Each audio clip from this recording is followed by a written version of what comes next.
आज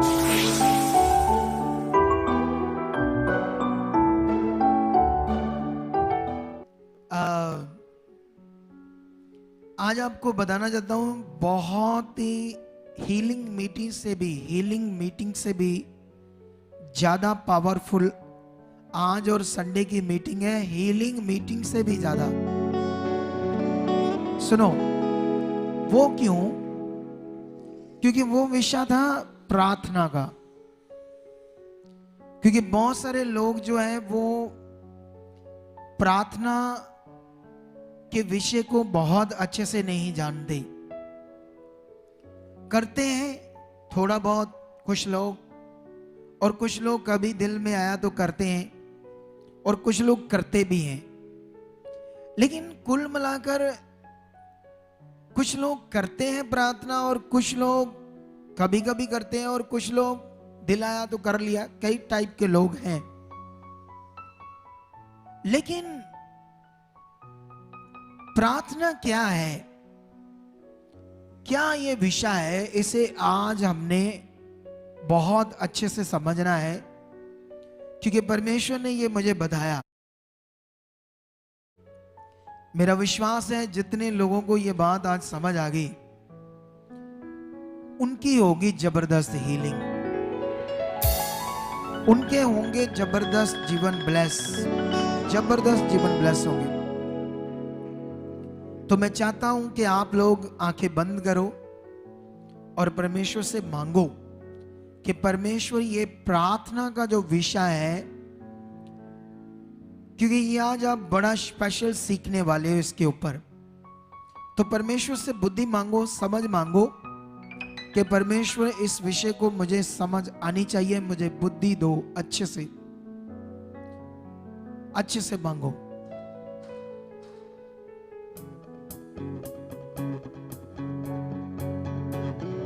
मांगो सब लोग।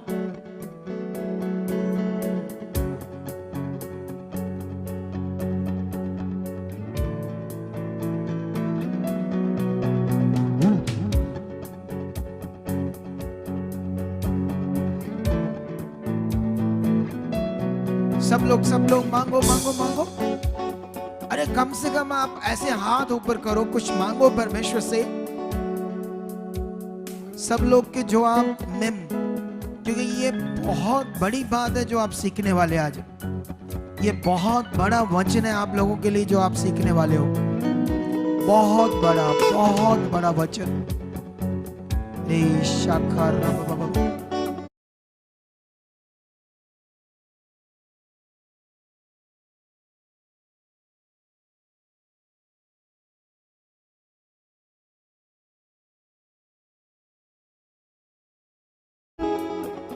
बुद्धि को और समझ को मांगो परमेश्वर से। समझ को और बुद्धि को मांगो परमेश्वर से। Yes in name Jesus. सब लोग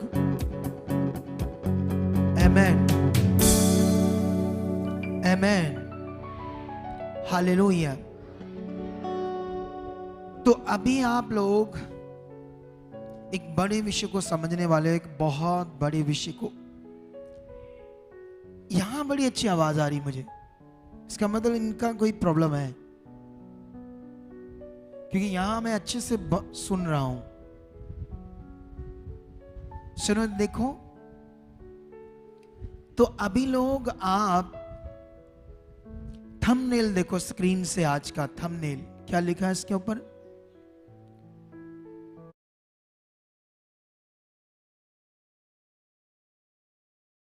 एबल। अरे ये क्या है बंदी? Profit able preaching. नीचे लिखा प्रार्थना की रुकावटों का हल और सफल प्रार्थना वाला बनना।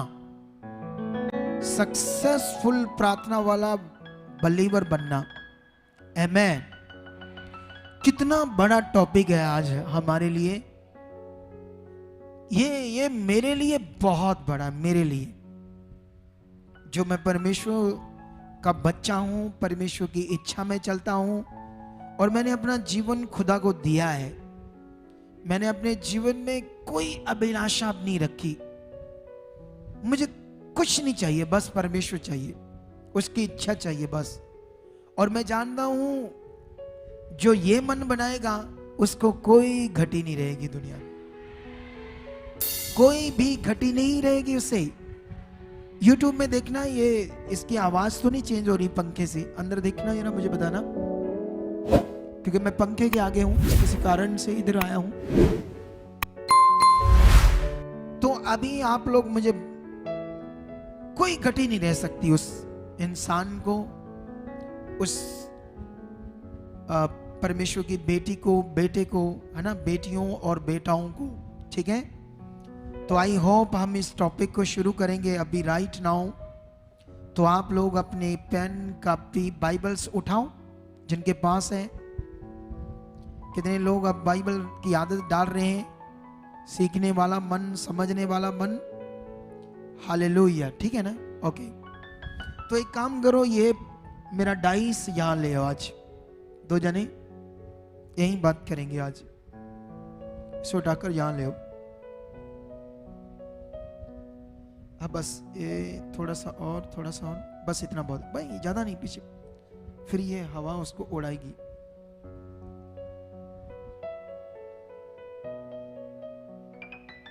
तो ये कहते नहीं आ रही, साफ पता चल रहा है ना। चलो कोई बात, सुनो, देखो, रहने दो बस, ठीक है। तो अभी आप लोग इस ध्यान दो, आज आपने अभी बहुत बड़े टॉपिक को समझ लिया है कि हम इतना बड़ा टॉपिक आज समझने वाले हैं, ठीक है। तो अभी हम लोग स्टार्ट करेंगे। स्टार्ट से सबसे पहले एक पॉइंट है आप लोगों के लिए, वो ये पॉइंट है कि मुझे ये बताओ आप लोग, परमेश्वर और इंसान में क्या फर्क है? ये बताओ मुझे, परमेश्वर और इंसान में क्या फर्क है? मतलब जमीन आसमान से भी ज्यादा फर्क, क्योंकि कहां परमेश्वर, कहां इस पृथ्वी पर छोटा सा इंसान। ये पॉट पड़ा मेरे सामने, इसमें वाइट कलर के फूल पड़े हैं। आप लोगों में से हाथ रखकर इसको बोलो रेड हो जाओ, हो जाएंगे ये आपके कहने से? नहीं होंगे ना, नहीं होंगे। तो अगर आपके कहने से, इसका मतलब अगर परमेश्वर इस पर हाथ रखे तो वो बोले तो ये तो सोने के भी बन जाएंगे। कितना फर्क है ना परमेश्वर में और इंसान में। ये मैं क्यों आपको समझा रहा हूं? क्योंकि ये आपकी प्रार्थना के साथ एक बड़ा उदाहरण का विषय है, ठीक है। सबसे पहले ये जो शब्द है प्रार्थना, इसको अगर आप बाइबल में पढ़ोगे प्रार्थना शब्द को, तो इंग्लिश में पढ़ोगे तो रिक्वेस्ट, अगर यूनानी भाषा में जाओगे तो इस शब्द का अर्थ मिलेगा आपको प्रोस ओकोमाई, ये शब्द होगा। यूनानी जो ओरिजिनल लैंग्वेज में लिखा गया था प्रार्थना शब्द, तो प्रोस ओकोमाया, प्रोस ओकोमाई शब्द। और जानते हैं इस शब्द का अर्थ क्या था?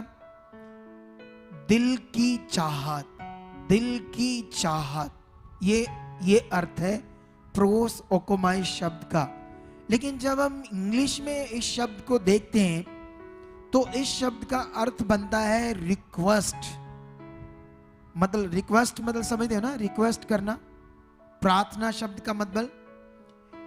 लेकिन कभी कभी और जगह पर भी पढ़ोगे तो इसको यूनानी भाषा में या इंग्लिश में चेक करोगे शब्द को, तो ये शब्द आपको मिलेगा विल भी मिलेगा, विल शब्द, विल, आई विल। आप जानते हो ना इस शब्द को? मतलब विल मतलब मेरी इच्छा, इच्छा समझते, या डिजायर, चाहत। तो ये मतलब है प्रार्थना के कुछ मतलब आपको समझा रहा हूं मैं। लेकिन मैं आपको ये समझाना चाहता हूं, ये तो शब्द हमारे सामने आ गए जिनसे हमें कुछ कुछ समझ आ रहा है प्रार्थना का मतलब। एक्चुअली आप लोगों को प्रार्थना के बारे में बहुत डीपली ना पता होगा और ना ही इतना किसी का ध्यान होगा प्रार्थना के विषय में, इतना जरूर जानता है हर बलीवर प्रार्थना के बारे में कि प्रार्थना का मतलब किसी भी बात के लिए प्रार्थना करो, बीमार हो तब प्रार्थना करो, हालात है तब प्रार्थना करो, कोई मुश्किल है तो तब प्रार्थना करो। मतलब प्रार्थना का मतलब तो ये है जो लोगों के अंदर है। एक्चुअली इसे मैं एक वचन पढ़कर आपको समझाना चाहता हूं। आप लोगों ने शायद ये पहले वचन पढ़ा हो, लेकिन मैं ताजा करना चाहता हूं आप लोगों के साथ इस वचन को। तो ये वचन हमें मिलेगा यूहन्ना, 3 यूहन्ना, ठीक है, और उसकी 1:2 में ये वचन है। ऐसा लिखा है, हे प्रिय, मेरी ये प्रार्थना है कि जैसे तू आत्मिक उन्नति कर रहा है वैसे ही तू सब बातों में उन्नति करे और भला चंगा रहे। आमीन। तो मैं आज आप लोगों को बताना चाहता हूं प्रार्थना का मतलब क्या है। एक्चुअली हम लोग तो प्रार्थना को सिर्फ ये समझते हैं कि बीमार हो तो प्रार्थना करो, हालात है तो प्रार्थना करो, दूसरा तीसरा कोई विषय है तो प्रार्थना करो। हम लोग तो बस इतना जानते हैं, ठीक है। एक्चुअल में ये प्रार्थना शब्द मनुष्य की प्रार्थना करने का मतलब है हमारी स्पिरिचुअल उन्नति, हमारी आत्मिक उन्नति। आमीन। सबसे बड़ा विषय हमारे लिए हमारी आत्मिक उन्नति, जिससे हम लोग हर सिचुएशन में, हर प्रॉब्लम में, हर कोई भी कारण मैटर हो उसमें स्पिरिचुअली लड़ सकें, स्पिरिचुअली लड़ सकें, उन हालात परेशानी में आत्मा से लड़ सकें, स्पिरिचुअली जीवन से लड़ सकें। इसलिए हमें चाहिए आत्मिक उन्नति और वो होगी प्रार्थना से। आमीन। अभी समझ आया आपको कि नहीं आया? ये कितना बड़ा विषय है इंसान के लिए, इतना ज्यादा बड़ा विषय है, क्योंकि प्रेरित पौल कहता हमारी लड़ाई के हथियार शारीरिक नहीं, पर गढ़ों को, बड़े बड़े किलों को ढा देने के लिए हमारे जो हथियार है वो आत्मिक है। उसका कहने का मतलब ये है कि हम अगर शरीर से लड़ेंगे तो हारेंगे। इसीलिए मसीह लोग, परमेश्वर के लोग, वो जानते हैं, बाइबल पढ़ते हैं, बाइबल में बड़े बड़े नबियों के काम, बड़े बड़े चमत्कार, मुर्दे जिंदा, अंधों का देखना, लंगड़ों का चलना, बहुत बड़े काम हम पढ़ते हैं और दुनिया में भी सुनते हैं, है ना। पूरी दुनिया में जो यीशु मसीह का प्रचार हो रहा है, तो हर जगह कोई ना कोई गवाही बनती रहती है, तो बनती रहती है। तो इसलिए लोग जानते हैं कि यीशु में काम होना है, ये होना है, लेकिन एक्चुअली उनके पास सही कानून जिंदगी जीने का और अपने हालातों से लड़ने का सही कानून नहीं होता उनके पास। और जिससे वो शरीर से लड़ते हैं, और शरीर से लड़ने से वो हार जाते हैं, प्रॉब्लम में रहते हैं, दुखों में रहते हैं। ऐसा करके फिर कितनी पता नहीं क्या क्या दिमाग में चलता है। कितने लोग तो ये सोचते हैं शायद यीशु में भी दुख रहेंगे, यीशु में भी आकर हमारा पता नहीं कब भला होगा। ऐसा करके लोग परेशान रहते हैं। उसका ये कारण है कि उन्हें प्रार्थना करने का सबसे पावरफुल विषय जो उनकी लाइफ में, वो क्लैरिटी नहीं है, वो लोगों को पता नहीं है। तो आज मैं आप लोगों को इसमें क्लैरिटी देने वाला हूं। आमीन। कितने अलर्ट हो आप लोग आज? कितने चौकस हो आज आप लोग? क्योंकि ये विषय आज अगर आप लोगों ने पकड़ लिया और इस मिनिस्ट्री के साथ बने रहे, तो पास्टर भी बन सकते हो। पास्टर, आप तो छोटी मोटी प्रॉब्लम्स के लिए आ रहे हो, मैं तो बड़ी चीज आपको बता रहा हूं। आप ध्यान दो फिर, ठीक है। तो अभी बहुत बड़ा विषय है ये हमारा प्रार्थना। मैंने एक उदाहरण आपसे पूछी कि हमारे और परमेश्वर के बीच में कितना फर्क है, तो आप लोगों ने कहा जमीन आसमान से भी ज्यादा फर्क। इतना ज्यादा फर्क होने के बावजूद प्रभु यीशु मसीह जब पृथ्वी पर पैदा हुआ तो आपको नोटिस करना पड़ेगा यीशु मसीह का जीवन। इसीलिए लिखा आपका स्वभाव किसके जैसा होना चाहिए? यीशु के जैसा। स्वभाव का मतलब यीशु ने, है ना, परमेश्वर होते हुए भी, मतलब खुद प्रभु, अरे खुद वो प्रभु है। सोचो, जिसे किसी भी चीज की ना कमी है ना कोई घटी है, ठीक है, लेकिन वो प्रभु होने के बावजूद शरीर में, देह में आकर उसने क्या किया, ये हमारे लिए समझने के लिए सबसे बड़ा विषय है। आप जब भी यीशु मसीह के जीवन को मत्ती, मरकस, लूका, यूहन्ना में देखोगे तो इसीलिए लिखा ना, उसके जैसा आपका स्वभाव होना चाहिए।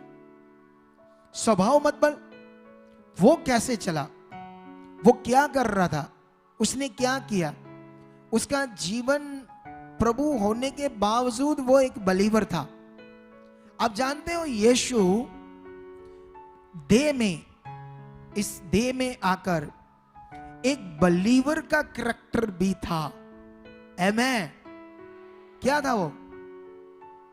क्योंकि उस समय वो एक पुत्र का करैक्टर था और साथ में एक बलीवर भी, विश्वासी भी खुदा का, खुद, क्योंकि परमेश्वर का करैक्टर है ना ये पुत्र का। तो यीशु मसीह ने, इसीलिए जब यूहन्ना के पास यीशु आया तो यूहन्ना ने उससे कहा मुझे तुझसे बपतिस्मा लेने की जरूरत है और तुम मुझे कह रहे हो बपतिस्मा दे। तो यीशु मसीह ने उससे कहा जैसा नियम ठहराया गया है उसे वैसा ही पूरा होने दे। वाह, क्या महान प्रभु है। बोलो, सोचो, सोच कर देखो। एक हमारी चर्च की बिलीवर है फॉरेन में, उसने ना एक वीडियोस मुझे सेंड की और साथ में उसने ये थोड़ा सा शब्द बोलकर भेजे मेरे पास कि आप ये जो मैंने वीडियो सेंड की, आप सोचोगे ये मैंने आपको क्यों की, आपने किसकी शिक्षा सुन रहे हो, ठीक है। तो उसने कहा मैंने इसलिए सेंड की कि आप इसे सुनो। मुझे उसने ऐसे कहा, तो मैंने कहा ठीक है, मतलब मन में कहा ठीक है, इसके दिल में आया होगा कुछ, कोई बात नहीं, परमेश्वर इसका भला करे।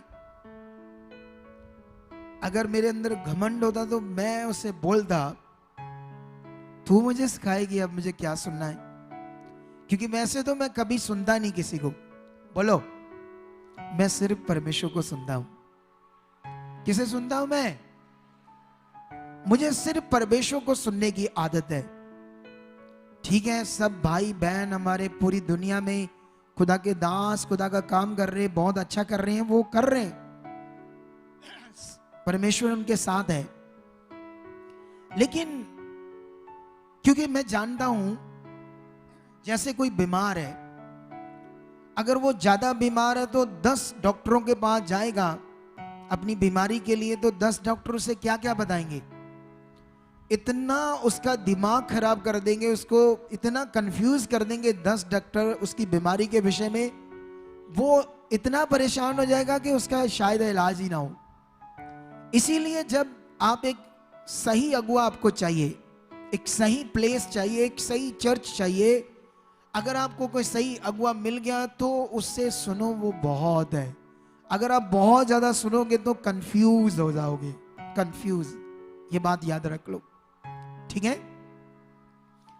लेकिन मैंने उसे कुछ नहीं कहा, क्योंकि मैं यीशु को फॉलो करता हूं, वो कैसा था, उसका स्वभाव कैसा था, मैं रोज हर समय कोशिश करता रहता हूं, हर समय इस बात पर ध्यान देता हूं, क्योंकि मुझे यीशु को फॉलो करना है, वो कैसे चला। प्रेरित पौल ने कहा मैं यीशु की चाल चलता हूं, तुम मेरी चलो, ऐसा कहा पौलुस ने उस समय की कलीसिया को। आमेन। तो आज मैं यीशु को फॉलो करता हूं और आप मुझे करना, बहुत आगे जाओगे। सच्ची मतलब मैं फॉलो करता हूं तो आप मेरी चाल चलना, आप देखना फिर आप कितना आगे जाओगे, आगे आगे आगे। आप जानते हो हमारी मिनिस्ट्री में सीनियर जूनियर बच्चे है ना, जैसे लेवल होते हैं ना, कोई पहले सेवा कर रहा है उसका ये लेवल, उसका ये लेवल, ठीक है। मैंने सबसे मीटिंग की, सीनियर से भी जूनियर को भी बैठाया, और कुछ सीनियर जूनियर से थोड़ा थोड़ा अन्याय कर रहे थे, कई शब्द अच्छे नहीं उनसे यूज कर रहे थे। तो मैंने उनसे ये कहा कि यहां ये नहीं चलेगा, इस मिनिस्ट्री में, इस मिनिस्ट्री में चलेगा सिर्फ प्यार, आत्मिकता, क्योंकि किसी को ठोकर नहीं खिलानी। क्योंकि मैंने वचन जब बहुत गहरे से पढ़ा, यीशु मसीह ने कहा था कि ठोकरों का लगना इस संसार में है, लेकिन हाय उस पर जो ठोकर खिलाए। कितनी कितनी ये बात सोचने वाली है कि अगर हम यीशु में चलते हैं और दूसरों को ठोकर खिलाते हैं तो क्या हमारा जीवन है? कुछ भी नहीं है। तो इस मिनिस्ट्री में खुदा ने मुझे ब्लेस किया है, हम अन्याय नहीं होने देंगे, क्योंकि उससे जो ठोकर खिलाते हैं उनका बड़ा नुकसान होगा। तो इसलिए ये ऐसा नियम सेट किया है कि सब आगे बढ़ते जाएं, सबको बरकत मिले, जिसका जो लेवल है उसको बरकत मिले, वो आगे जाए आगे जाए आगे जाए। आमीन। बीच में ये मैंने कुछ चीजें समझा दी, लेकिन हमारा विषय वापस वहीं हम जाएंगे, प्रार्थना के ऊपर। तो अब यहां पर यीशु को आप जब पढ़ोगे, उसके जीवन के बारे में, मत्ती, मरकस, लूका, यूहन्ना, तो मैं एक जगह पर पढ़ाऊंगा, ये आप जानते हो, लेकिन मैं ताजा करना चाहता हूं आपके साथ, ठीक है। इसको मैं क्यों ताजा करना चाहता हूं? क्योंकि ये हमारे लिए जरूरी है। ये मरकस की बुक में हम जाएंगे और वहां से चैप्टर 1 अध्याय 1 का 35 से पढ़ेंगे। क्या लिखा? भोर को दिन निकलने से बहुत पहले यीशु उठकर निकला और एक जंगली स्थान में गया और वहां प्रार्थना करने लगा। तब शमौन और उसके साथी उसकी खोज में गए। तब वह मिला तो उसे कहा, सब लोग तुझे ढूंढ रहे हैं। आमीन। तो यहां पर हमने पढ़ा कि यीशु मसीह बहुत ऐसे जल्दी उठकर, भोर को उठकर कहां गया? प्रार्थना करने। खुद प्रभु, सोचो, आप ध्यान दो सारे, क्या प्रभु में कोई घटी थी? यीशु में कोई सामर्थ की कमी थी? क्योंकि वो तो खुद खुदा है। लेकिन देह में आप लोगों को यह समझ आनी चाहिए, यीशु देह में है, आत्मा में, मतलब खुद वो स्पिरिट है। यीशु भी स्पिरिट है, लेकिन वो स्पिरिट से जन्मा एक शरीर में, एक इंसान के जीवन में, जैसे हम इंसान जीवन है। लेकिन इस जीवन का जो आदर्श है वो यीशु मसीह ने बताया कैसा होना चाहिए, ठीक है।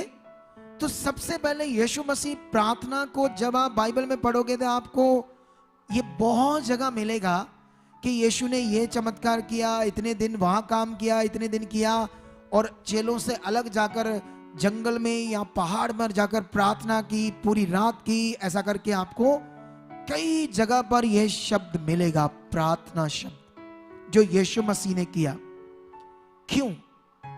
क्यों यीशु मसीह ने प्रार्थना की? जबकि उसे तो जरूरत ही नहीं है, वो प्रभु है। लेकिन आपको मैं बताना चाहता हूं, क्योंकि यीशु को भी आत्मिक उन्नति करनी पड़ेगी। देह में, इंसानी शरीर में जो भी होगा उसे आत्मिक उन्नति करेगा, तो तब भी वो स्पिरिचुअल लाइफ, आत्मिक जीवन में रहकर अपने सब हालातों को फतेह पाएगा और आत्मिक रीति से लड़ पाएगा। आमेन। आप जानते हो कौन लोग जिनकी आत्मिक उन्नति नहीं है, वो लोग क्या करेंगे? शरीर से लड़ेंगे, शरीर से इतनी खराब चीजें कर लेंगे कि और प्रॉब्लम में चले जाएंगे, और हालात में चले जाएंगे, और बीमारी में चल जाएंगे, और प्रॉब्लम में चले जाएंगे अगर उनकी स्पिरिचुअल उन्नति नहीं है, आत्मिक उन्नति नहीं है। इसीलिए वचन में लिखा, जैसे तू आत्मिक उन्नति कर रहा है, मतबल करनी पड़ेगी हर विश्वासी को जो यीशु मसीह में चुना गया है। हर विश्वासी को अब आत्मिक उन्नति करनी पड़ेगी। और लिखा, जब तू आत्मिक उन्नति कर रहा है तो सब बातों में उन्नति करेगा और भला चंगा रहेगा। आमेन। अब मैं आप लोगों को यह बताना चाहता हूं, यह है बहुत बड़ा विषय। ये प्रार्थना एक खुदा से संबंध और एक आत्मिक उन्नति का रिश्ता, ये है प्रार्थना का शब्द। लेकिन कई लोगों को प्रार्थना के बारे में अच्छे से नॉलेज नहीं है, तो वो लोग पता नहीं क्या क्या प्रार्थना कर लेते हैं, कैसे कर लेते हैं। कई लोग तो नेगेटिव प्रार्थना करते हैं। हमने इस मिनिस्ट्री में ये प्रचार किया कि पॉजिटिव प्रार्थना। आप बताओ, इधर गांव में जाओगे ना, पंजाब के गांव में, तो गांव में जो कलीसिया है ना, वो उतना परमेश्वर को याद नहीं करता जितना शैतान का नाम लेते हैं अपनी प्रार्थना में। बार बार शैतान तुम्हें आग लगे, शैतान ये, शैतान तुम्हें बांध देता हूं, शैतान तू मेरे घर से चला जा, शैतान ये, शैतान वो। अगर उन्होंने 20 या 25 मिनट प्रार्थना की ना, अगर 25 मिनट प्रार्थना की तो 20 मिनट शैतान का मैटर है, तो 5 मिनट दूसरा तीसरा कोई छोटा मोटा मैटर है। ये प्रार्थना करते लोग। अब उन्हें प्रार्थना की नॉलेज नहीं है, तो प्रार्थना की नॉलेज नहीं है तो वो नेगेटिव प्रार्थना करते हैं। कई लोग तो अपने आप को कोसते हैं, मैं पापी हूं, मैं नकम्मा हूं, मैं गंदा हूं, ऐसे बोलते रहते हैं हर रोज प्रार्थना में अपने आप को। अब ये बोलते रहोगे तो क्या आप आत्मिक या आप वो बन पाओगे जिसके लिए आपको चुना गया है? कभी भी नहीं। अगर आप लोगों को ये प्रार्थना करने का महत्व अच्छे से पता नहीं है। आमेन। सबसे पहले एक सही प्लेस और सही चर्च से जुड़ना हमारा बड़ा जरूरी है। ये बात याद रखो। अगर हमने आगे जाना है तो हमारा एक सही चर्च से, एक सही प्लेस में जुड़ना बहुत ज्यादा जरूरी है। तभी आपकी जिंदगी बहुत आगे जाएगी। आमेन। सुनो, एक्चुअली जैसे कई लोग तो अपने आप को पापी बहुत मानते हैं, बात बात पर मैं पापी हूं, मैं पापी हूं, मैं पापी हूं। प्रार्थना में भी अपने आप को कोसते हैं, है ना? कोसते हैं तो ये नेगेटिव चीज है, ये नेगेटिव प्रार्थना है। आप लोग जानते हो ना, यीशु मसीह क्रूस पर चढ़ा हमारे लिए, मनुष्य जाति को, पूरी दुनिया को अच्छा जीवन देने के लिए, पूरी दुनिया को पाप से छुड़ाकर परमेश्वर से मिलाप कराने के लिए, उन्हें धर्मी ठहराने के लिए, और उनकी सारी प्रॉब्लम्स जैसे बंधन, शराब, ये सब चीजों को यीशु मसीह ने खत्म किया पूरी दुनिया के इंसानों के लिए।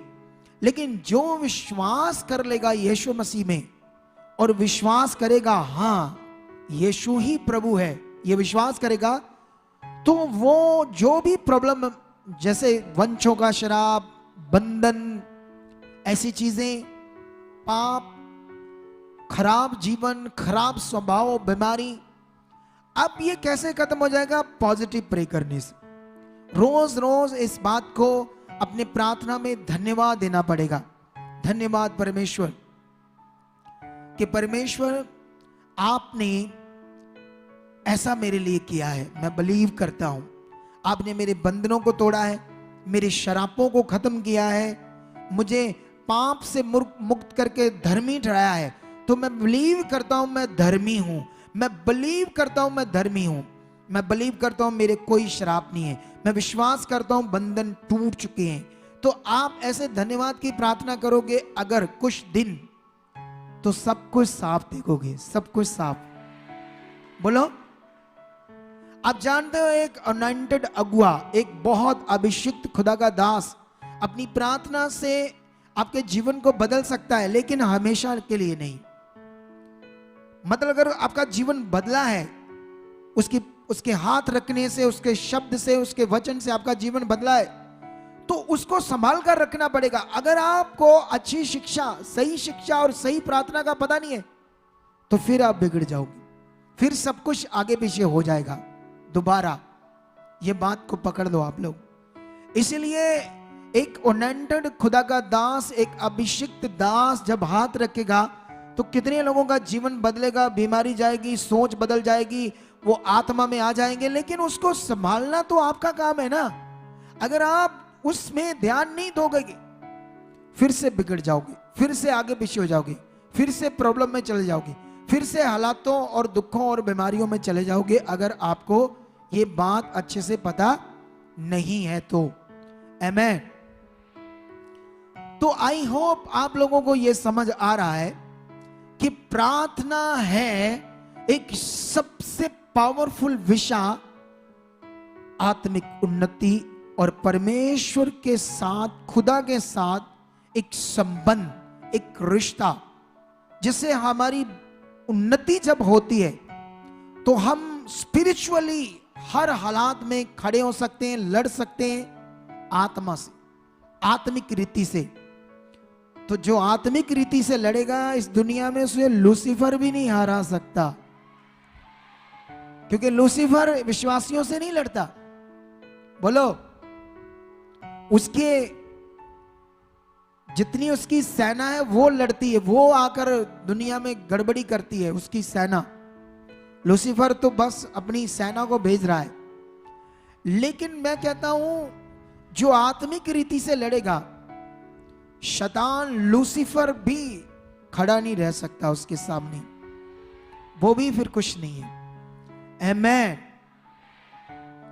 तो मेरा ख्याल ये आपको अब समझ आ गई कि प्रार्थना कितना बड़ा महत्व है। क्योंकि यीशु मसीह क्यों सारा दिन काम कर रहा है और उसके पास टाइम नहीं था। इतनी दुनिया, क्योंकि कम समय था यीशु मसीह के पास, तो कम समय था क्योंकि 3.5 साल थे उसके पास पृथ्वी के ऊपर काम करने के लिए, अपना पृथ्वी पर आकर उस पर्पस को पूरा करना जिसके लिए यीशु पैदा हुआ। तो बहुत कम समय था। तो वो एक दिन क्या, एक पल भी अपना वेस्ट नहीं करना चाहता था यीशु। इसलिए यीशु सुबह से लेकर शाम तक, कभी तक तो रात देर तक लोगों से मिलना, सुसमाचार देना, प्रीचिंग करना, वचन देना, हीलिंग्स करना, इसमें बहुत बिजी। लेकिन उसके पास टाइम निकलता था रात को, जब दुनिया सो जाती थी, फिर वो अपनी प्रेम में जाता था और प्रार्थना में जाकर अपनी आत्मिक उन्नति करता था। और ऐसे वो देह में, शरीर में अत्यंत जरूरी थी। अब आपको समझ आ गई? तो अगर आप प्रार्थना नहीं करोगे तो फिर कैसे चलेगा? बोलो, सोचो आप लोग। अब कितने लोग होंगे जो लोग कहते हैं मुझसे प्रार्थना होती नहीं है। अगर ये आम चीज होती, जैसे कोई फिल्म देखना है ना, कोई वीडियोस देखना, टीवी देखना, ये आम नॉर्मल चीज है। आप देखो, कभी आपको लगेगा कि उसको देखने में मुझे प्रॉब्लम आ रही है? नहीं आएगी ना, चाहे 2 घंटे बैठे रहो। ये आम चीज नहीं है, ये बहुत खास और महान चीज है प्रार्थना। और कौन लोग इसे कर नहीं पाते? जो इसे शरीर से करते हैं, क्योंकि ये शरीर से नहीं होगी, ये हो ही नहीं सकती शरीर से। शरीर से आप सोचकर बैठ जाओ धन्यवाद धन्यवाद, तारीफ तारीफ, ये 2-4 शब्द, बाद में शब्द ही मुक जाएंगे। क्या हो जाएंगे? शब्द खत्म हो जाएंगे। क्या बोलना है, क्या बोलना है आगे, मुझे तो समझ नहीं आ रहा, तो क्या करूं प्रार्थना? 5 मिनट के अंदर ये शब्द, वो शब्द, ये शब्द, बस मुक गई जी प्रार्थना। अब मैं क्या करूं? क्योंकि ये शरीर से है। किससे है ये? शरीर से है, तो होगी नहीं प्रार्थना, तो इसीलिए लोग जानते नहीं इसका विषय। सबसे पहले ये याद रख लो, प्रार्थना जरूरी नहीं है हीलिंग का विषय। ये विषय सबसे बड़ा है, आत्मिक उन्नति। अब आप लोगों को ये दिमाग में लेना होगा, आत्मिक उन्नति चीज क्या है? आत्मिक उन्नति चीज क्या है? मैं बताता हूं क्या आत्मिक उन्नति चीज। आप जानते हो, परमेश्वर की जो शक्ति है, परमेश्वर की जो सामर्थ और स्वभाव है, वो हमारे अंदर बढ़ता है, वो उसे बोलते हैं आत्मिक उन्नति। बोलो, परमेश्वर की जो उपस्थिति है, खुद जो परमेश्वर है वो हमारे अंदर बढ़ता है, उसे बोलते हैं आत्मिक उन्नति। समझ आया या नहीं आया? हैरान, अरे सोचो आप लोग, आत्मिक उन्नति का मतलब यह है कि आपके अंदर अब परमेश्वर बढ़ रहा है, उसकी सामर्थ बढ़ रही है, खुद परमेश्वर की प्रेजेंस बढ़ रही है आपके अंदर। यह है आत्मिक उन्नति जो प्रार्थना से होती है। और अब लोगों को इसके बारे में ज्यादा नॉलेज नहीं है, वो इसे रीति रिवाज समझते हैं प्रार्थना को। धन्यवाद धन्यवाद, हालेलुया हालेलुया हालेलुया, 5 मिनट बस हालेलुया किया, 2-4 शब्द इधर उधर के बोले, चलो जी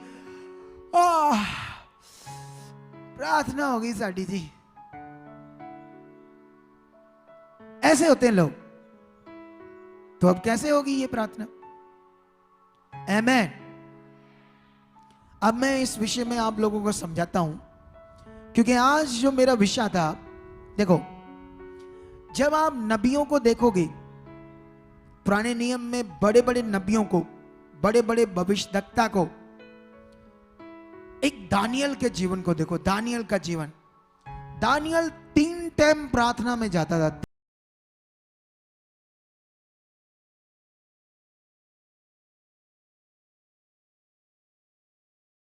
3 टाइम प्रार्थना में जाता था, 3 टाइम, सुबह, दोपहर और शाम को।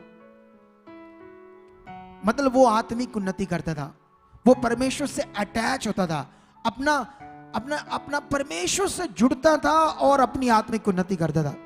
ठीक है, 3 टाइम। लेकिन शैतान चाहता था उसकी प्रार्थना में रोकूं या इसका नुकसान कराऊं।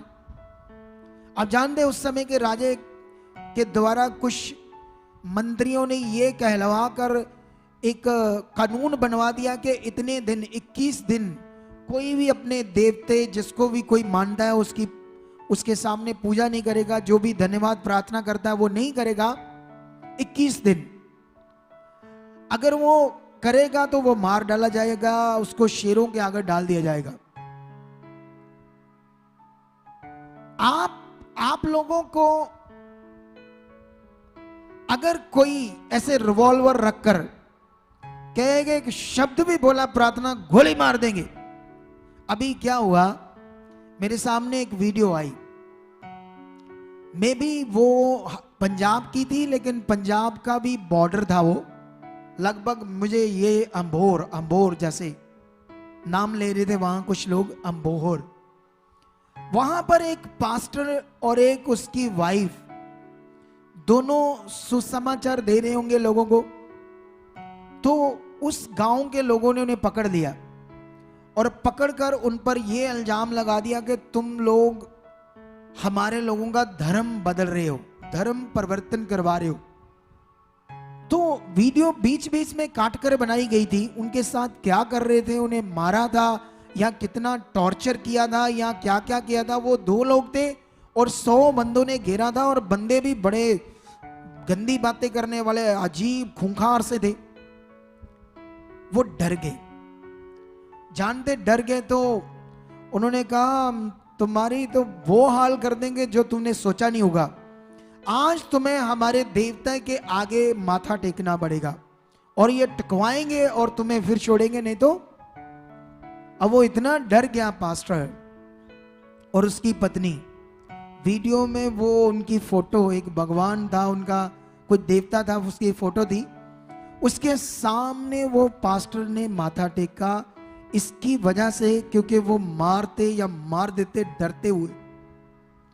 इसीलिए बाइबल में ये लिखा है, उनसे मत डरो जो शरीर को घात करेंगे, उससे डरो जो शरीर और आत्मा दोनों को घात करेगा। क्योंकि वो शरीर को घात कर सकते हैं लोग, लेकिन आत्मा को नहीं। और आप अब क्रिश्चियनिटी में हो क्या रहा है? क्रिश्चियनिटी में स्वर्ग जाना या परमेश्वर के लिए जीना, ये विषय खत्म हो रहा है। क्रिश्चियनिटी में ये हो रहा है, तुम्हारे अकाउंट्स में पैसे आ रहे, तुम अमीर बन जाओगे, तुम धनी हो जाओगे, तुम्हारा ये काम वो काम, मुझे बिजनेस चाहिए, बड़ी बड़ी कारें, बड़ी बड़ी कोठियां, ये ज्यादा हो गया है। तो फिर झुकेंगे ही पत्थरों के आगे। मुसीबत आने पर अपना रूह नाश करवाएंगे लोग, क्योंकि उनके अंदर वो खत्म ही कर दी गई चीज। लेकिन इस मिनिस्ट्री में बरकरार रहेगी, असल चीज भी बरकरार रहेगी और आपकी आशीष भी बरकरार रहेगी। यहां पर वचन भी बरकरार रहेगा और स्वर्ग की तैयारी होगी, और आपको देह में, शरीर में भी कोई कमी नहीं होगी। याद रखना, वो सब चीजें आप पर खुदा रिलीज करेगा। हालेलुया। मुझे बड़ा दुख हुआ, मैंने सोचा ये बोलता कि मार दो, लेकिन मेरा खुदा जिंदा है। हम तस्वीरों पत्थरों के आगे नहीं झुकते। मारना तो मारो, क्योंकि हमने कोई कसूर किया ही नहीं। हम अपने खुदा का सुसमाचार देते हैं, जिसने लेना लो, कोई जबरदस्ती तो है नहीं। लेकिन वो झुक गया इसलिए क्योंकि डर गया लोगों से। मुझे लगता है आप भी डर जाओगे, ऐसा कोई हुआ तो डर जाओगे। क्या है दुनिया के इंसान खुदा के लोगों को हिलाने वाले। अरे दानियल जब 3 डैम में प्रार्थना में गया, तो उस समय राजा का हुक्म यह था कि जो भी प्रे करेगा या अपने देवता को मानेगा, 21 दिन तक कुछ नहीं करना, उसको शेरों की माद में डाल दिया जाएगा। वो नहीं रुका, उस जानना था कि ये हुक्म राजा का और बड़ा सख्त हुक्म है, लेकिन वो रह ही नहीं सकता आत्मिक उन्नति के बिना। वो रहा ही नहीं, वो गया 3 डैम। लेकिन जब राजा को बताया गया, उसकी चुगली की गई कि ऐसा तेरा बंदा जिसको तूने इतना बड़ा पदवी पर रखा है, वो ही नहीं तेरा हुक्म मान रहा, उसको शेरों के आगे डाला गया। लेकिन शेरों के मुंह किसने बंद कर दिए? वही आपका खुदा है, वही आपका परमेश्वर है। अब दानियल को क्यों शेर भूखे खा नहीं पाए? क्यों उसे टच करनी, खा नहीं रहे उससे? क्योंकि दानियल के अंदर जो परमेश्वर की उन्नति का मतलब तो आपको समझ आया ना, किसकी प्रेजेंस, किसकी सामर्थ बढ़ना शुरू हो जाती है, इसे बोलते हैं आत्मिक उन्नति। वो बहुत ही, तो अब शेर क्या कर सकते हैं उसके सामने? क्या है उस चीज के सामने शेर? कुछ भी नहीं। ये है आत्मिक उन्नति चीज, वो दानियल की थी, इसलिए शेरों के मुंह बंद हो गए, वो आगे तक नहीं आए। ऐसे ही होगा आपके साथ, आपके हालात दूर दूर जाएंगे। ऐसे होगा, शैतानी गंदी आत्माएं आपसे तकलीफ होगी उन्हें, जब आपकी ये प्रार्थना होगी। और वो भी कौन सी, ये आपको समझ चाहिए। वो भी आप मंगवाया नहीं, वो भी आपको क्या चाहिए? समझ चाहिए। याद रखो, आमेन। तो हमने बाइबल में ये पढ़ा, प्रार्थना का बड़ा विषय, नबियों के जीवन से, यीशु मसीह के जीवन से। अरे यीशु इतना बड़ा प्रभु होकर प्रार्थना में जाता, तो हम क्यों नहीं? सोचो। लेकिन कुछ लोग कहते हैं मेरी प्रार्थना तो होती नहीं। इतनी जबरदस्त चीज, इतना महान विषय के परमेश्वर से जुड़ना, उससे संबंध, रिश्ता बनना, और जब ये बनेगा तो ये आत्मिक उन्नति, परमेश्वर की प्रेजेंस, उसकी सामर्थ, उसका स्वभाव, उसका जीवन, उसका सब हमारे अंदर बढ़ना शुरू हो जाएगा। इसे बोलते हैं आत्मिक उन्नति। ठीक है? इतनी पावरफुल चीज, इतनी महान चीज। और जानते ये जिसके अंदर हो गई, सारे हालात साफ हो जाएंगे, सारे रास्ते साफ हो जाएंगे। इतना आगे बढ़ोगे, इतना आगे बढ़ोगे, इतनी चीजें अच्छी होंगी। हर चीज देखो, आप दाऊद के जीवन को देखो, उसका जीवन प्रार्थना का जीवन था, उसका संबंध परमेश्वर के साथ था। वो एक प्रार्थना प्रे लाइफ करने वाला परमेश्वर का जन था। उसे चीजों से कोई मतलब नहीं था। लेकिन हमने देखा परमेश्वर ने उसे पृथ्वी के सब राजाओं से सबसे बड़ा राजा बनाया, सबसे अमीर बनाया। ऐसा क्यों? सोचो, क्योंकि उसने असल काम किया, असल काम। उसने आत्मिक उन्नति की। और बाइबल में भी ये लिखा है, मत्ती 6 अध्याय उसकी 31, 32, 33 में भी यीशु मसीह ने कहा है कि तुम्हें सबसे पहले आत्मिक उन्नति करनी होगी। परमेश्वर के राज्य और उसकी सच्चाई की खोज, मतलब आत्मिक उन्नति। परमेश्वर का राज्य दुनिया में थोड़ी है। परमेश्वर का राज्य कोई शहर थोड़ी है जिसका एड्रेस पता करना पड़ेगा, जिसमें गली नंबर कौन सा है, मकान नंबर कौन सा है, और वहां कितने घर हैं, कितने फ्लैट हैं। ये थोड़ी है परमेश्वर का राज्य। इस दुनिया में ढूंढना थोड़ी, उसे खोजना है। ऐसा यीशु ने कहा ना, सबसे पहले तुम परमेश्वर के राज्य, उसकी सच्चाई की खोज करो। तो ये ऐसी चीज नहीं है, ये अटर्नली चीज है, ये आत्मिक उन्नति की चीज है। ये वो है जो अफिसियों में लिखा, परमेश्वर तुम्हें अपना आत्मा का दान दे कि तुम उस आत्मा के द्वारा परमेश्वर की लंबाई, चौड़ाई, गहराई, ऊंचाई कितनी है ये जान सको। आमेन। उसके आत्मा के द्वारा, है ना, ये है परमेश्वर का राज। और लिखा, जब तुम ये करोगे तो सब चीजें जिसकी खोज में तुम सोचते हो मुझे कैसे मिलेगी, कब मिलेगी, ये मेरा काम क्या होगा, वो चीजें तुम्हारे पीछे आएंगी, पीछे। आमेन। सुनो, इस दुनिया में लोग जॉब करना चाहते हैं, पुलिस में भर्ती होना चाहते हैं,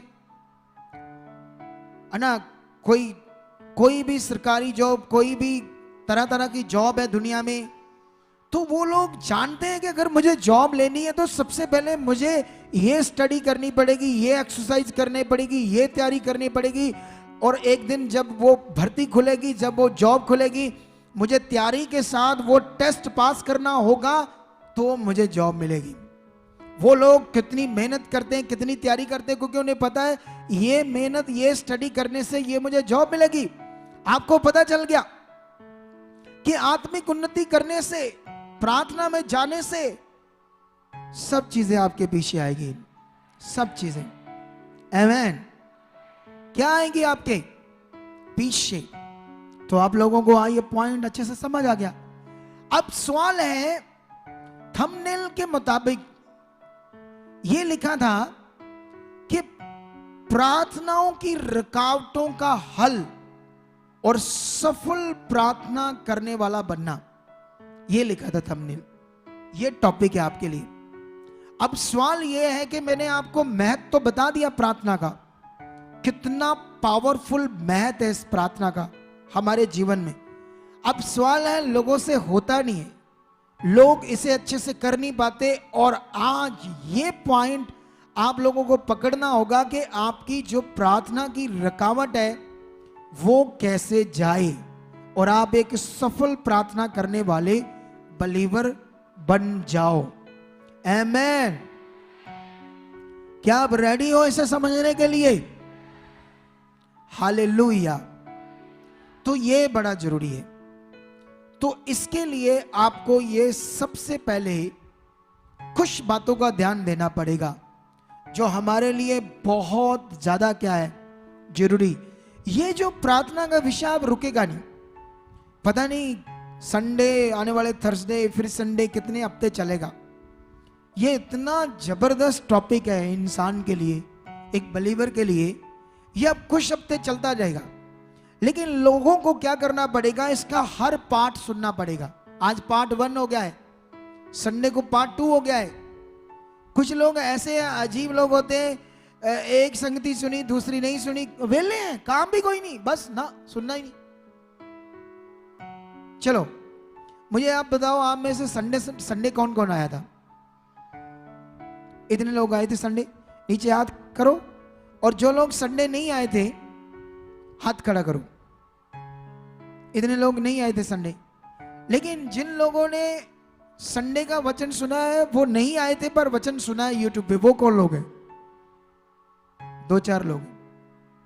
कहां? ये तो प्रॉब्लम है, यही तो प्रॉब्लम है इंसानों की। अरे आपको कीमत नहीं पता इसकी कि ये वचन जब परमेश्वर से लेना पड़ता है कितनी मेहनत से मिलता है। कभी कभी एक शब्द परमेश्वर से लेने के लिए घंटों परमेश्वर के साथ बने रहना पड़ता है। कितना कीमती है ये परमेश्वर का वचन, लेकिन इंसान को इसकी वैल्यू नहीं पता। अगर आपको कोई कहे ना, आप पंडित कहे आपकी बेटी को बाहर भेज देंगे लेकिन हमारी ये वीडियो सुनो 3 घंटे की, आप बैठ जाओगे। रोज वो कहेगा आज सुनो कल सुनो, पंडित सुनते रहोगे, क्योंकि उसने कहा फौरन भेज देंगे अमेरिका आपकी बेटी को बेटे को। कितना दिमाग आउट हो गया ना। संसार की चीज जो हो ही नहीं सकता, क्योंकि दुनिया में जो दुनिया कर रही है वो परमेश्वर की इच्छा से सब कुछ बाहर है। लेकिन आप लोग परमेश्वर की इच्छा में हो, कोई नुकसान नहीं, कोई भी चिंता नहीं कि अब जो मैं कर रहा हूं मेरा नुकसान कितना होगा, हो ही नहीं सकता। अब फायदा ही फायदा है।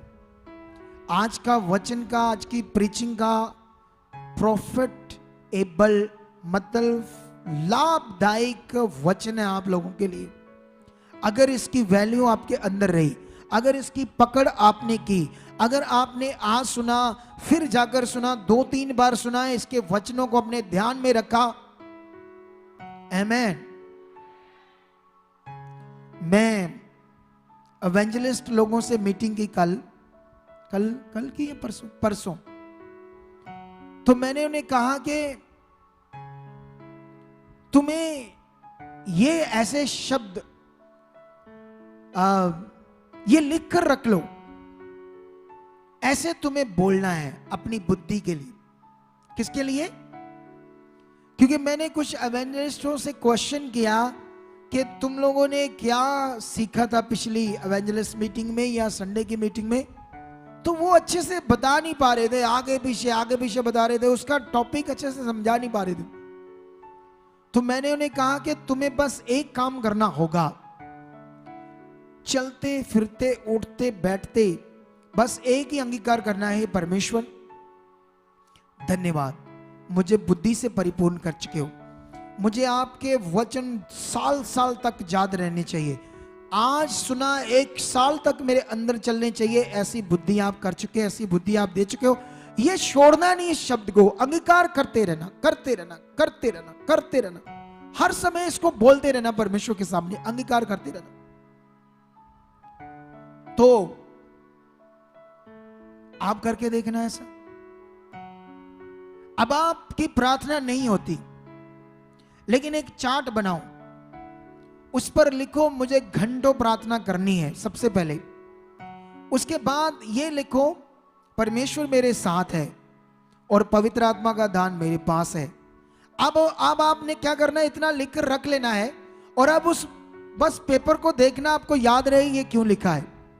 बेडरूम यहां सोते हो उसके सामने लिखकर रख लो एक चार्ट पर, जब भी उस पर ध्यान जाएगा आपको याद रहेगा ये जो चार्ट पर लिखा है, आपको पता है क्या लिखा है, बार बार पढ़ने की जरूरत नहीं, बस जैसे ध्यान जाएगा आपको याद आ जाएगा। तो बस आपने क्या करना है, धन्यवाद करना है सर्वशक्तिमान पिता, क्योंकि जब आप यहां पर फिलिपियों की बुक पढ़ोगे तो वहां 4:6 में ऐसे लिखा है, किसी भी बात की चिंता मत करो, तुम्हारे निवेदन प्रार्थना विनती धन्यवाद के साथ परमेश्वर के सामने उपस्थित किए जाएं, तब परमेश्वर की सारी शांति जो हमारी समझ से परे है तुम्हारे मनों को सुरक्षित रखेगी। आमेन, हालेलुया।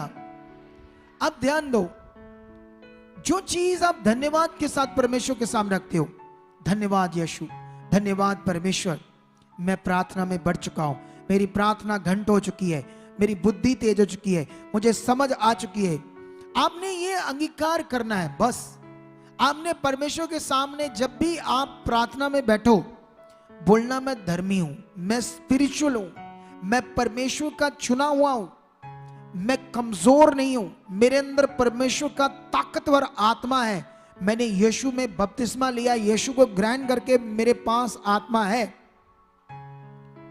आप लोगों में से जो भी यीशु को अपने जीवन में ग्रहण कर चुका है कि यीशु मेरा मुक्तिदाता है और यीशु के सिवाय इस दुनिया में मेरे लिए कोई दूसरा प्रभु नहीं है, सिर्फ मेरा यीशु प्रभु है, आपने ऐसे करके ग्रहण कर लिया, मेरी आखिरी सांस तक यीशु मेरा प्रभु है, ऐसे अगर आपका विश्वास है तो आपके पास पवित्र आत्मा है। आपको यह सोचने की जरूरत नहीं है मेरे पास आत्मा नहीं है, क्योंकि कितने लोग अन्य भाषा नहीं करते थे, बोलते मेरे पास आत्मा ही नहीं है, क्योंकि वो सोचते हैं जो अन्य भाषा करता है उसके पास पवित्र आत्मा है। नहीं, पवित्र आत्मा है जिन्होंने ये ऐसे करके यीशु को ग्रहण कर लिया है। कुछ लोग ऐसे ग्रहण करने वाले नहीं है, बहुत चालाक लोग होते हैं, क्योंकि वो तो किसी को पता भी ना चले कि हम यीशु में आते हैं, चर्च आते हैं, हमें तो बस काम चाहिए, क्योंकि काम हमारे धर्म से नहीं हुआ, हमारी पाठ पूजा से नहीं हुआ जो हम पहले करते थे, लेकिन यहां होते हैं, उन्हें पता है। तो अब जहां काम होते वहीं तो आपका असली परमेश्वर पिता है, जिसको दुनिया ढूंढ रही है और दुनिया को मिल नहीं रहा, वो असल में आपके पास सामने आ गया है। अब उसे कर लो ग्रहण पूरी रीति से, उसके बन जाओ, उसके हो जाओ अच्छे से। आमीन। सुनो ध्यान से, अब जब आपने ग्रहण ऐसा करके कर लिया यीशु को, फिर आपके पास आत्मा है, तो आपको ऐसे बोलना पड़ेगा, मैं पवित्र हूं, मैं परमेश्वर का चुना हुआ हूं, मैं पवित्र आत्मा पाया हुआ हूं, मैं परमेश्वर की संतान हूं, मैं परमेश्वर का बेटा हूं, मेरे अंदर आत्मा काम कर रहा है। आज मेरी प्रार्थना 2 घंटे होगी, कोई रुकावट नहीं, ऐसे आपको अंगीकार करना पड़ेगा। स्टार्ट में आप समझ रहे हो या नहीं समझ रहे? आप जानते हो कब प्रार्थना में रुकावटें आती है और क्यों रुकावटें आती है? सुनो इधर देखो, सबसे बड़ी प्रार्थना की रुकावट है जब हम शरीर में हैं। शरीर में आप जब बाइबल पढ़ोगे तो वहां पर ऐसे लिखा है, जितने लोग रोमियो 8 अध्याय में लिखा है, जितने लोग परमेश्वर के आत्मा के चलाए चलते हैं वह ही परमेश्वर के बेटे बेटियां हैं। ओ भाई लोगों, वो सोवो मत, उनको हिलाओ जरा, थोड़ा सा हिलाओ उन्हें, सो रहे, इधर करो इनको, सबको इनका हिलाओ इन्हें। क्या लेने आए? रोटियां 3-4 खाकर सुस्ती डाली इन लोगों ने, उसको हिलाओ, भाई को हिलाओ, उसे वो सामने वाले को हिलाओ, इनको बोलो इधर देखो ध्यान से, क्या हाल है ये देखो। दूर से नेगेटिविटी काम कर रही है इनकी बॉडीज के ऊपर। जानते हैं ऐसा क्यों हो रहा है? क्योंकि ध्यान नहीं है, फोकस नहीं है। ऐसे फोकस होगा मुझे सुनना है, तो बंदा नींद आ रही उठकर खड़ा हो जाएगा, मुझे सुनना है, ऐसे ध्यान होगा तो सुनेंगे। ये ना ध्यान देने वाले लोग हैं, ये हाँ जी काम हो जाए मेरा बस बहुत है, ओ मैं की लेना बढ़िया गल्ला तो, ओ बस जी थोड़ा जा ठीक कर दो, बस मेरा टंग जी टेढ़ी सीधी कर दो मड़ी जी, बस इन्नी बड़ी और आपा की लेना। कुछ लोग बस इतने हैं। जीवित खुदा है जिसके सामने हो आप। जानते हो मैं इन दिनों में क्या कर रहा हूं? मैंने जब प्रेरित पौल के जीवन में देखा, जब मैंने एलिया के जीवन को अच्छे से पढ़ा और मैं उनके जीवन के अंदर आत्मा में चला गया। एलिया का जीवन, मूसा का जीवन, यूसुफ का जीवन, प्रेरित पौल का जीवन। प्रेरित पौल को तो परमेश्वर स्वर्ग में उठाकर ले गया, जिंदा ही। क्या ले गया? स्वर्ग में वो जिंदा चला गया। वो कहता मुझे नहीं पता चला मैं देह सहत था या देह रहत था, लेकिन मैं तीसरे स्वर्ग तक उठा लिया गया और ऐसी चीजें देखी, ऐसे बातें सुनी जो इंसान को मुंह पर। तो जब मैं ये चीजों को समझता हूं तो ये हमारे लिए अवेलेबल है, परमेश्वर को देखना, उसके उसके उसके स्वर्ग तक उससे ऐसे ऐसे बातें होना। सोचो क्या ये छोटी छोटी चीजें आप कर रहे हो। मैं नहीं आया करना, साड़ी गल नहीं सुनी, साड़ा फलाना काम नहीं आया, अरे क्या है ये, क्या है ये, क्या है ये आपकी प्रॉब्लम? क्या समझते हैं आप लोग इसको? मैं आंख नहीं मेरी ठीक हुई, ये क्या है? हम कितनी बड़ी चीज की बात कर रहे हैं, इतने ताकतवर परमेश्वर की बात, और परमेश्वर का प्यार हमारे लिए कितना बड़ा, सोच कर देखो, इस पर कभी ध्यान देकर देखो। आप 15 मिनट कहते हो, मैं कहता हूं 4 घंटे प्रार्थना के करने के बाद आपको लगेगा और करनी है, और करनी है। ऐसे होगा आपका दिल, ऐसे जब आप आत्मा में आ जाओगे। अरे 4 घंटे आपको लगेंगे जैसे 20 मिनट हुए हैं।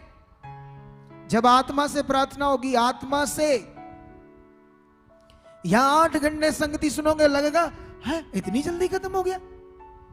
लेकिन शरीर में हो तो ऐसे होगा, नहीं नहीं नहीं नहीं, बड़ी लंबी संगति है, मैं ना 1 बजे जाऊंगा, 1 बजे मैं बड़ा चलाक क्या, हौली जी पीछे बह जाना, आप फिर प्रार्थना करा के आ जाना या रिसीव करा के, क्योंकि आप चलाक क्या, बड़ी लंबी संगति। लंबी का तुम तो अपना नुकसान कर रहे हो। क्या कर रहे हो? शरीर में हो तुम शरीर में हो, इसलिए तुम्हारा नुकसान हो रहा है, तुम्हें समझ नहीं आ रही। अरे खुदा के साथ बताया हुआ एक एक पल, वो क्या कहता है, एक सॉन्ग है बड़ा अच्छा, कैसे 100 दिन से भला है एक पल भवन में बताना, ऐसा करके एक सॉन्ग। आज सोने के महलों में एक अंतरा है, कैसे है वो सॉन्ग का अंतरा, थोड़ा सा गाओ, बड़ा अच्छा है वो अंतरा। ऐसा था, 100 दिन से चंगा है तेरे भवन में जो दिन गुजारा, 100 दिन से वो अच्छा है। कैसा है?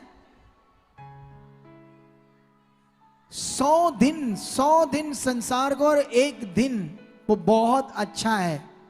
ऐसे है वो सॉन्ग का अंतरा, जो तेरे साथ गुजारूंगा, क्योंकि जानते वो क्या है, वो हमारे लिए जीवन है, वो हमारे लिए सबसे कीमती धन है, धन हमारे लिए। लेकिन ये वैल्यू उसको होगी जो आत्मा में है। शरीर में है तो चलाक भी है, मैं 1 बजे जाऊंगा, है ना, तब खुदा के दास लगभग 1 बजे प्रे करेंगे, उसके बाद वचन देंगे। हाँ, इतने घंटे कौन शदाइयों जैसे बैठा रहेगा? शदाई तुम अपने आप को बना रहे हो, अपने आप से धोखा कर रहे हो। मैं कहता हूं यहां तो 5-6 घंटे की संगति है, मैं कहता हूं 8 घंटे 10 घंटों की भी संगति हो, अगर आप आत्मा में हो तो ऐसे लगेगा ये कम है, ये कम है, ये थोड़ी है, और बताओ, और बताओ, और सुनना है, और बढ़ना है। ऐसे होगा आपके साथ, फिर ऐसे होगा। हालेलुया। लेकिन ये आत्मा के बिना नहीं हो सकता, ये पवित्र आत्मा के बिना नहीं हो सकता। अभी समझ आ रही? तो बाइबल में ये लिखा है कि जितने लोग परमेश्वर के आत्मा के चलाए चलते हैं, वही परमेश्वर के बेटे बेटियां हैं।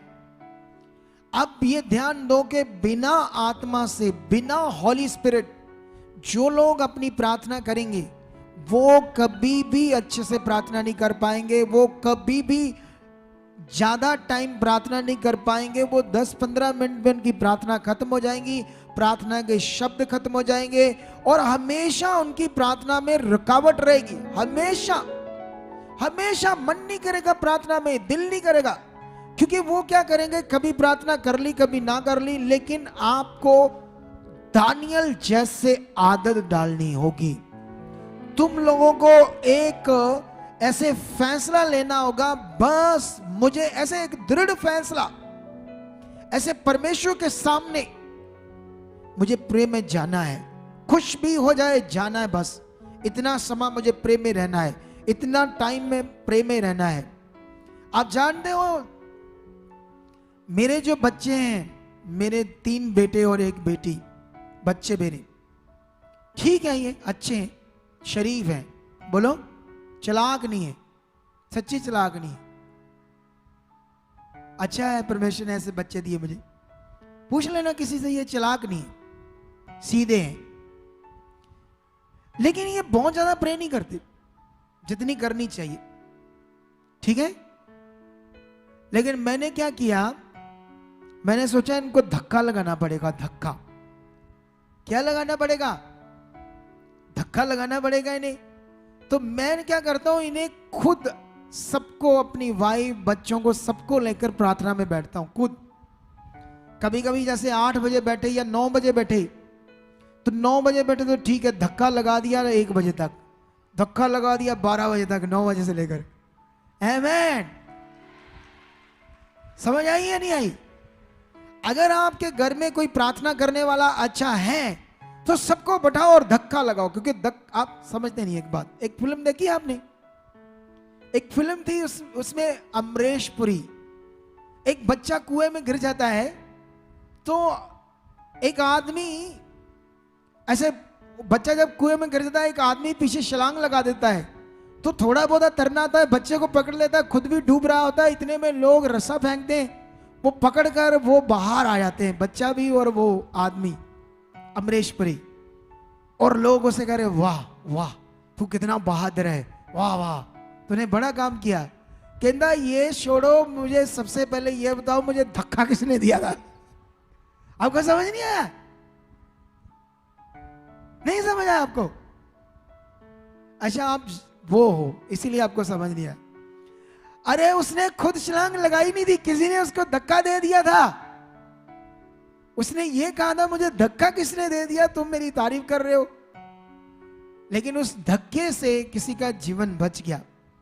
कभी कभी हमें धक्का लगाना पड़ता है लोगों को, कभी कभी अपनी फैमिली को धक्का लगाना पड़ता है। जब वो उस लेवल में गाड़ी चलने लगती, फिर लगाने की लोड़ नहीं, फिर वो अपने आप चलनी शुरू हो जाएगी, अपने आप चलनी शुरू हो जाएगी गाड़ी। समझ आई या नहीं आई?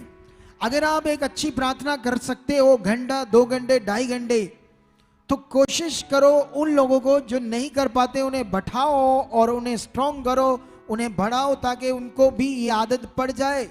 एक बार आप शुरुआत कराओगे, जब उनको आदत लग गई प्रार्थना की, आत्मा में ऐसे प्रार्थना करने की, ध्यान देने की, फिर वो आगे बढ़ जाएंगे प्रार्थना में। तो प्रार्थना की कई सारी बातें हैं, रुकावटें, जिनका हल आपको समझना है, और एक सफल प्रार्थना करने वाला व्यक्ति आपको बनना है। आई होप इस मिनिस्ट्री में सारे लोग बन जाएंगे जो परमेश्वर की बात को मानेंगे। आमीन। इस मिनिस्ट्री में इतने लोग प्रार्थना में बढ़ जाएंगे, अब देखना, क्योंकि ये टॉपिक अब चलता रहेगा। आज मैंने आपको बता दिया, रुकावटों का कारण है हमारा शरीर में प्रार्थना करना, शरीर में चलना, और परमेश्वर की बात पर, वचन पर अच्छे से ध्यान ना देना। ये कारण होता है बड़ा रुकावटों का। कितने लोग जानते हैं परमेश्वर ने ये कहा है, परमेश्वर ने ये कहा है, परमेश्वर का ये वचन है, लेकिन जानते हुए भी उसे पूरा नहीं करते, तोड़ते हैं, गलत काम करते हैं, गलत चीज करते हैं। कितने लोग ऐसे होते हैं? कितने लोग? मैं बहुत सारे लोगों को जानता हूं। कितने लोगों को यहां पता सुबह आना कितने बजे, वर्शिप टीम को पता है कितने बजे आना है, रीजन बताएंगे, ये काम हो गया, वो काम हो गया, ये हो गया, वो गया। ना, ये शरीर की एक आदत है। अब आपने कोई टेस्ट देना है, आपको पासपोर्ट ऑफिस जाना है, या आपका कोई क्या कहते हैं उसको, फॉरेन में जाने का विषय, लेकिन बड़ा जल्दी है, सुबह 7 बजे, क्या करोगे? 6 बजे फॉरेन जाने का कोई टेस्ट है, कितने बजे जाओगे?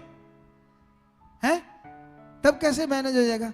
जब रोज कहते हो ये काम है, वो काम है, घर है, ये है, वो है, तब कैसे मैनेज हो? अरे कर, शरीर में जब आपको पता चलेगा ये करना है, अपना स्वभाव बदलना पड़ेगा, अपने आप को बदलना पड़ेगा, अपनी देह की क्रियाओं को मारना पड़ेगा। जो रुकावटें आपके अंदर आपने खुद बनाई हैं, उन्हें आपको देह की क्रियाओं को मारना होगा, तब तुम बहुत ऊंचे किए जाओगे। अरे तुम लोगों को एक चीज नहीं समझ आ रही, ये हालात है क्या, ये रोग है क्या, ये प्रॉब्लम है क्या, क्या है ये? कुछ भी नहीं है, कुछ भी नहीं है ये चीज। ये इसलिए है क्योंकि हम कुछ नहीं है, हम नॉर्मल है। हम जिसके लिए चुने गए वो दिमाग हमारे पास नहीं है, वो वचन हमारे पास नहीं है, वो स्वभाव हमारे पास नहीं है, वो परमेश्वर की इच्छा हमारे पास नहीं है। परमेश्वर की इच्छा को दमदार पूरा करने वाला जो मन चाहिए वो हमारे पास नहीं है। कभी अच्छा मन बना लिया, कभी ना बना लिया, कभी संगति में आ गए, कभी ना आ गए, कभी दिल किया आगे, कभी दिल किया प्रार्थना कर ली, कभी ना कर ली। लेकिन मैं आपको बताना चाहता हूं, आपके सारे विषयों का हल है आपकी प्रेयर लाइफ, क्योंकि ये होगी आपकी आत्मिक उन्नति। आत्मिक उन्नति से खुल जाएगी आपकी बुद्धि, आपका दिमाग, आपकी मन की आंखें, आपकी सोच, आपका स्वभाव, आपका जीना, आपका विश्वास, आपके अंदर ताकत, सब चीजें आपके अंदर आने लगेगी प्रेयर लाइफ से। तो जब लोगों की है ही नहीं तो क्या होगा फिर? अच्छा, आमेन। तो मैं आपको बताना चाहता हूं, इसमें भी नेगेटिव और पॉजिटिव प्रार्थना, यह आप लोगों को समझनी होगी। आपके शब्द जो आपने यूज करने हैं, जो अपने शब्दों से आपने परमेश्वर से बातें करनी है, ये नेगेटिव पॉजिटिव प्रार्थना का विषय आपको अच्छे से समझना होगा। लेकिन आज मैंने आपको पॉइंट समझा दिया, लेकिन इसका संडे वाला जो पार्ट होगा और ज्यादा जबरदस्त होगा आपके लिए। आमेन। क्या समझ रहे हो? आप प्रार्थना में अमीर होना चाहते हो, धनी बनना चाहते हो, प्रार्थना का पहाड़ बनना चाहते हो, प्रार्थना का पहाड़, ऐसे व्यक्ति बनना चाहते हो, तो आज का ये पॉइंट सीख लो। आज का पॉइंट, संसार में कोई भी काम हो, पैसे लेने हो, जॉब हो, जाना है, वो है, काम है, तब हम मैनेज कर लेते हैं 1 मिनट से पहले। लेकिन याद रखना, ये आप किसके लिए यहां आते हो? मेरे लिए या खुदा के लिए? किसके आदर के लिए? किसके साथ जीने के लिए? किसका ये आदर है यहां आना? किसकी इच्छा में चलना है? ये किसी मनुष्य के लिए नहीं आप कर रहे, आप परमेश्वर के लिए कर रहे हो, उस खुदा के लिए कर रहे हो जिसने आपको सांस दी, जिसने अंधकार से आपको बुलाया। नहीं तो आप नाश हो जाते दुनिया में। आज भी दुनिया में जाओ और लोगों को देखो क्या हाल हो रहा है, लोगों का कितना बुरा हाल है दुनिया का। लेकिन आपको शांति मिल रही है, आपका भला हो रहा है, जो ध्यान दे रहे, क्योंकि खुदा ने आपको अंधकार से चुन लिया है। आमेन। अब रेडी हो जाओ इस प्रार्थना का पहाड़ बनने के लिए, एक सफल प्रार्थना करने वाला बनने के लिए रेडी हो जाओ। क्योंकि आज जितना मैंने आपको समझा दिया, इससे दोबारा सुनना, लेकिन अगले ये संडे आपको और ज्यादा डीपली पॉइंट खुदा देगा, कैसे इस प्रार्थना में बढ़ना है, कैसे आपकी रुकावटें सारी खत्म हो जाएगी। आमेन। तो रेडी हो? क्या है आपकी प्रॉब्लम? आज विश्वास करते हो कि तुम चुने हुए हो? हमारा खुदा जिंदा एक ही है, इस दुनिया का मालिक, जिसने हमें चुना है। हम किसी पत्थर चीजों के आगे झुकने वाले इंसान नहीं है, हम सिर्फ परमेश्वर के आगे झुकते हैं। वो जो कहता है वो करते हैं। इतने स्ट्रांग व्यक्ति बनना अब आप लोगों, ऐसे बिलीवर, ऐसे मसीह लोग बनना आपने। आमेन। तो आई होप मैंने जितना आपको वचन दे दिया है इसे छोड़ना नहीं है, क्योंकि इसमें बहुत ज्यादा आपके लिए पॉइंट थे। लेकिन संडे इसका और क्लैरिटी मिलेगी आपको पार्ट 2 में, ठीक है?